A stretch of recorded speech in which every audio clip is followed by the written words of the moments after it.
Norwich 1, Chelsea 3, Kai Havertz, Mason Mount and Trevor Chalobah all get on the score sheet. But it's been an emotional day. It's been a difficult one. But Chelsea reward us fans with 3 points and we progress in the Premier League. Let's get into chat and breathe. Welcome to the Kavkas View, guys, and today's video is going to be an interesting one. Look, I didn't give you guys all the reaction of what was happening today because I thought I'd cover it in this video.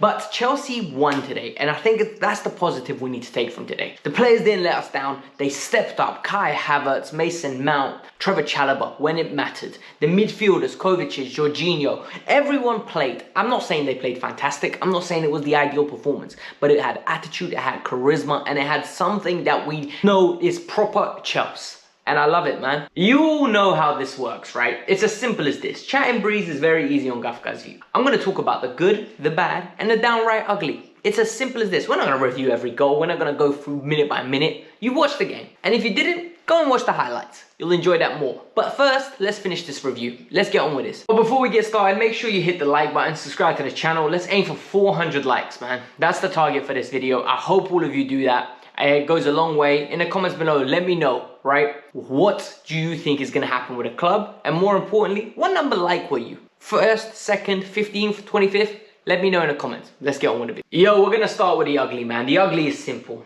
Chelsea Football Club has been sanctioned. Chelsea Football Club no longer is owned by Roman Abramovich at this moment in time. They're owned by the government. So what does it mean? I'm not here to be talking politics. I'm here to be talking football, and from a football standpoint, what does it mean? All right, good. We're going to start with the good. We're starting with the dessert. Number one, we can finish off our season. Champions League, Premier League, we will finish off our season. Number two, players and staff will be getting paid. That is very important. Number three, any revenue we earn will be coming back into the club. It ain't going to be taken away, but it will be frozen. That's a semi-good thing, right? The negatives here. No new signings. As long as this stands till the 31st of May, no new signings will be allowed to have if this gets renewed. Number two, no new selling players or renegotiating contracts. Rudiger could leave on a free, so could Aspilicueta, so could Christensen. This is already. No tickets. The fans can't buy tickets to go to the games. Season ticket holders can go, but that's because they paid up front. The fans can't go. Away games are going to be empty. Literally, we're going to sound like the Emirates Stadium, bro. Quiet. And finally, this is the biggest one. The government will have to sanction the move.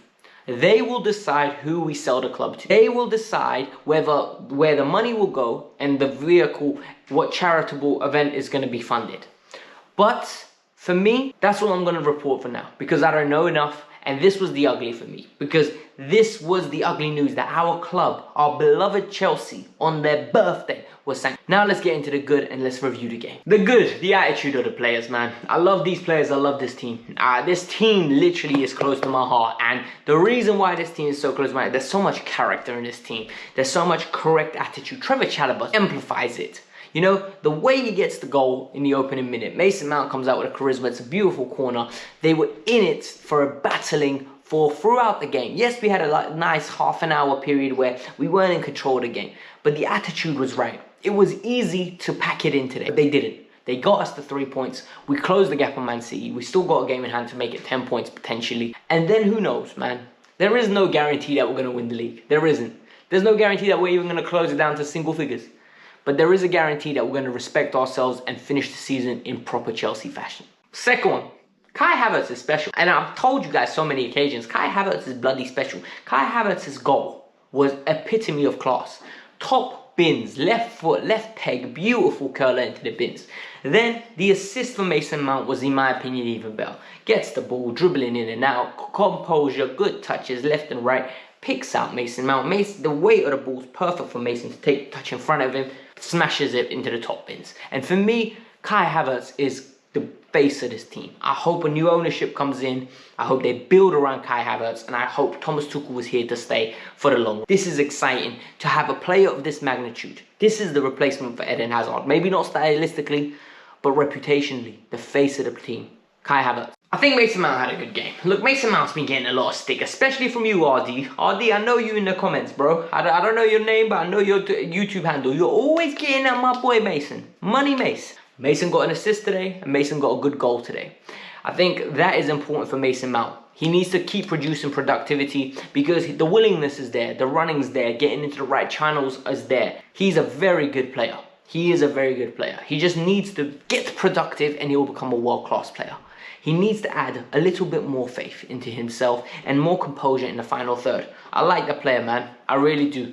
Today's performance, willing runner, caused a lot of problems in the first half, faded off in the second half, but that's normal. Another good, and I think it's time you lot respect my boy Trevor Chalobah, because I know a lot of you don't respect him. Trevor Chalobah today was actually very good. And a lot of you don't like him because he's not a flashy name. You don't like him because he never came out Cobham with a big reputation as the boy that's going to break through and be the GOAT of the team. No, he broke through. He went and done his due diligence, went on loan, one unsuccessful one, then he went on a great one at Lorient in France, in Ligue 1, came back and absolutely broke through, earned every minute. And for me, I'm going to ask you the question today. If Trevor Chalobah was named Jules Koundé and came in for 50 million and dropped the performances that Trevor has dropped, how would you be talking about him? I know how you'd be talking about him. Very positive. You'd be talking about him that we got an asset for years to come. Well, Trevor is the asset for years to come. Comfortable on the ball, potent from corner kicks, and more importantly, very good defender one-on-one. I think he's a good defender all round. He's reliable. I'm not saying he's world class. I'm saying he's just a very good player to have in the team. We rotated well. Today's another good, we rotated well. And the reason I'm saying this is because Ruben Loftus-Cheek came on, versatile, saved Aspie's legs a bit. With Reece James out to 5 to 10 days, this is bad news, right? Then Saul played, Alonso, it means Alonso's rested. I can't believe I'm saying these words. Then we ended up seeing Timo Werner playing, so it means that Pulisic has the flu, but he can recover hopefully soon and get back into the team because he's been El Fuego recently as well. We had Jorginho come in for NG, we had Trevor Chalobah play, and we had Rudiger finally rested. This is Thomas Tuchel managing his squad accordingly, and I think it's so important. And I think in the long run, this will benefit us because I know we got a dirty run of 4 games in 10 days coming up. Today was the first. Hopefully we beat Newcastle, Lille, and then Middlesbrough. So bring it on. You want to be in the big competitions? This is what happened. Ladies and jellyfish, the bad. And the bad was the penalty you gave away. Trevor, I've been giving you plaudits and I've said you're a good defender, but don't do that again. Diving out that way, it's stupid, it's lethargic, it's lazy defending. You trust your defensive partners, trust the structure of the team. Don't give away stupid penalties. But that led from a poor performance in the second half. The first half an hour of the second half was pathetic. Chelsea weren't feeling themselves. Chelsea weren't playing like the Chelsea we know and love. Chelsea were very nonchalant, and it was the shadow of a team that was coming out in the first half. And it frustrates me because I know people are going to say, well, Ruben's on the right wing. We've got a lot of players out position because of this versatility and the substitution. I don't believe that. I think it's nonsense. I think that happened because we took our foot off the gas. And that shouldn't happen. The final bad. Timo Werner, are you scared of challenges? Timo Werner, you got an opportunity today. What's going on? Why is it Timo Werner jumps out of challenges? Timo Werner is quick. Grant Hanley looked quicker than him today. He was scared to get into a 50-50 because the reality is if Timo booted with confidence, he gets to that ball, he flicks it, Hanley either takes him out and takes the yellow, or Timo's through one-on-one. He pulls out of challenges on a religious basis. Like, it's ridiculous. It's like it's against his religion for him to get hit. What is wrong with him, man? Just go committed, bro. You need to get paid enough money to show us intent. And you don't score enough goals for you to be so nonchalant and pulling out of challenges. For me, it's embarrassing. It really is. It tells me a lot about his character, actually. I think he's a great guy, by the way. I've seen a lot of videos of him. I've laughed at him. I feel like he's funny. But I think on the pitch, sometimes he lacks the oomph. And the oomph is something that you need on the pitch. You need that bite. Kai Havertz has it. You need that bite. Even Christian Pulisic has it at times. He will leave a foot in. He will hurt you. And I think that's important to have. But this was the Kavkas View. Hit the like button, subscribe to the channel. Chelsea win. It's a little bit sad day, but we have to be positive. Let's go, you Blues.